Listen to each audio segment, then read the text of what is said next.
Hello students, our today's topic is DNA fingerprinting. You know what is fingerprinting? You know there is a technique which is widely used in forensic science in which the person's identity is confirmed by taking their fingerprints. Like when we will place our finger with on any hard surface, so some impressions are left and that impressions are picked up on some another material by using certain dyes or ink. So forensic science expert, they can pick up the fingerprints from the particular material and then they can visualize it under microscopes and then they can match that fingerprints by with a suspected person and they can give their conclusion. Like it is generally used in a crime cases and all where the identity of a person who were present there is confirmed with the help of fingerprints. So fingerprints generally do not match with two persons, but sometimes they may match or sometimes the fingerprints may be even changed. A person may undergo surgery and the skin may be removed and the fingerprint may change. A person may wear gloves so fingerprints will not come. So there were some limitations of using fingerprints, but another advanced technique was developed by Alex Jeffrey. So he used to match the DNA of the people to match their identity. So DNA, as you know, it is present in each and every cell of our body. Like in rape cases, you know, there may be fighting, so some hairs of the victim or the culprit may be left there. That semen may be present in the body of a male. Some drops of the blood may be available there, or some part of the skin during the fighting may be caught in the nails of the victim, and that can be taken as a sample. And DNA from each and every body part of the body is same. So there is no controversy in confirming the identity of a person. DNAs do not match. Only in case of identical twins they may be similar. Other than that, DNA of two persons do not match. So it is a very reliable technique of identification. In case of disputed paternity, in cases of some criminal cases and all, it can be used.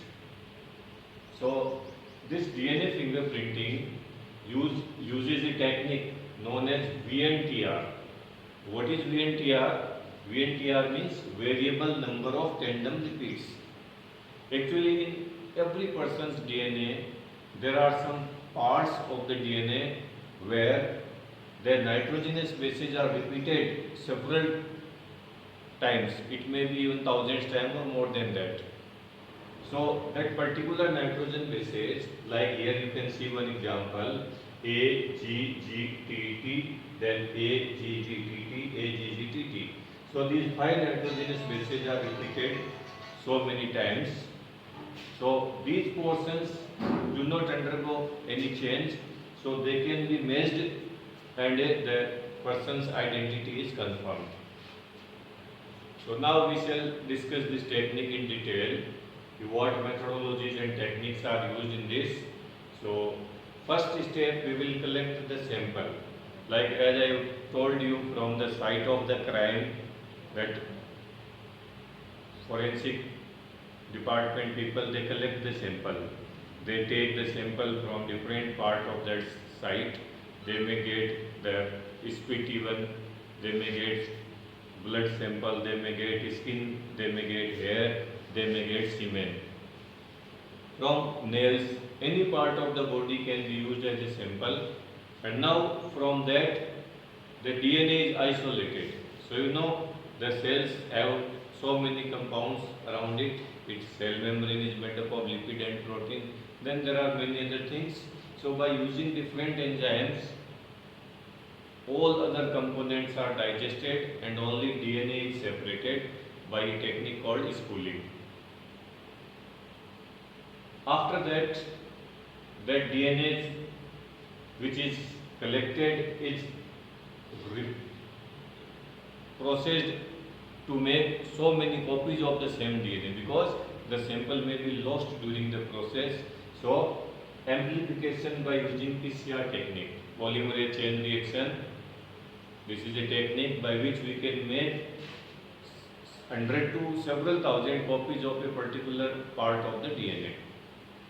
After that, the DNA which we are identifying, that will be cut into small pieces by using restriction endonucleases.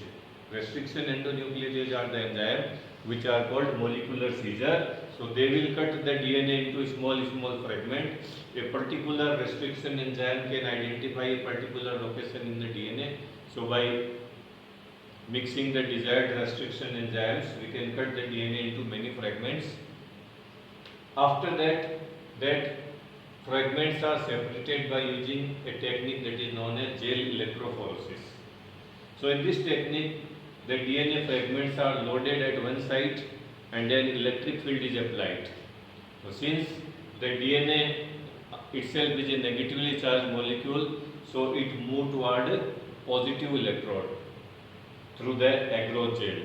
So the part of DNA which are smaller in size, which are lighter in weight, they move faster, and the part of DNA which are heavier, they move slowly.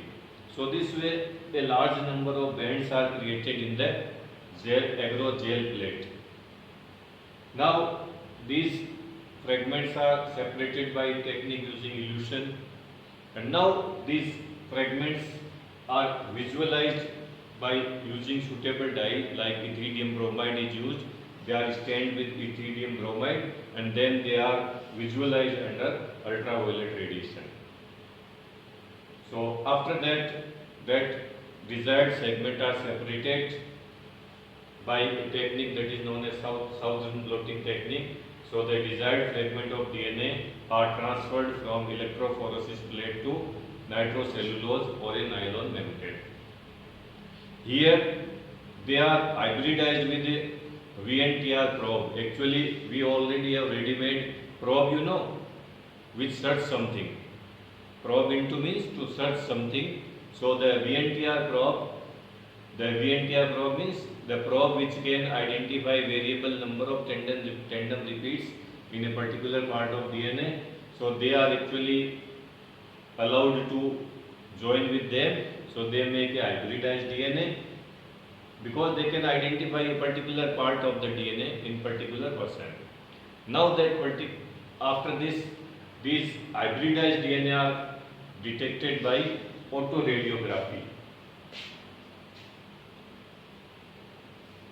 Okay, so this is a technique. With the help of that, we can see the hybridized DNA. So we can match the both sample DNA and the DNA of the sample taken from a person whose DNA we have to match.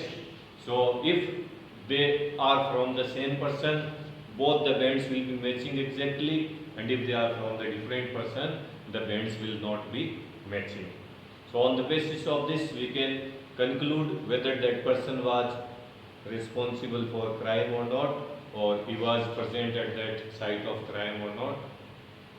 We can conclude by this and result can be given. So as I have told you, this DNA fingerprint technique is more reliable, more authentic, and it gives us very efficient result, and it is used, as I have told you, to resolve the disputed paternity. If sometimes some female is claiming that so and so person is the father of my child and father refuses, so in that case we can take sample from all three and we can match DNA by using DNA fingerprinting.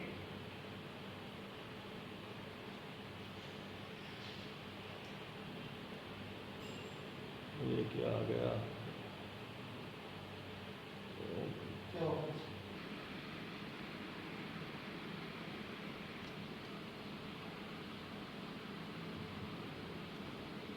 You can see here the samples are collected, see, from 2 persons, and then they are matched here.